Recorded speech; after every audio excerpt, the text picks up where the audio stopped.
you see all those? There's events. And then if you that's to start your code. If you press on the green flag on the top, middle, right corner, that's to start your code.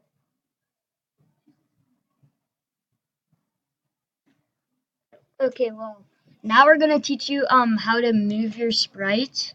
So you want to go to motion. Oh yeah, you want to go to whatever your thing is. You want to have the when the flag's clicked, and you want to go to motion.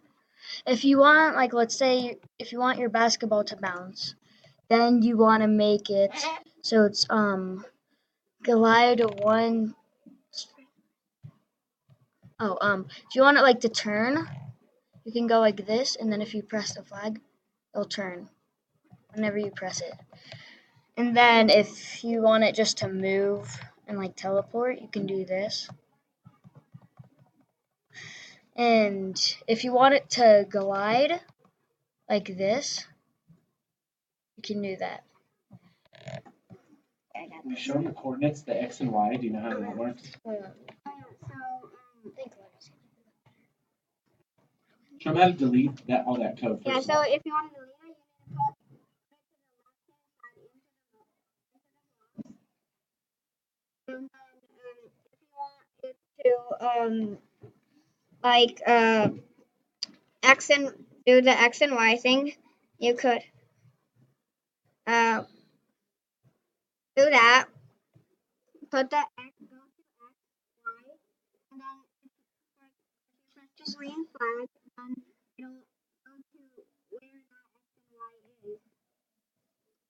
We can do right there. Yeah, and like if you want it to glide down, and then you can go glide 1 second or however long you want it. You can make it like -15 and 9. Here's what I like to do, just so you know. The coordinates are right down here. So the basketball right now is at -39, -19 is where it starts. So what I like to do is drag it to where I want it to go, maybe closer to the basket. And now it says -35 and 86. That's what I would put in this box right here, just to show the change. So it actually says -39, -19. Actually, that's what John put in. But that's what would show the change in position. Okay. Sorry, gentlemen, go ahead. And then like you can add this here, so then it'll go like this. Oh, maybe. And then, so if you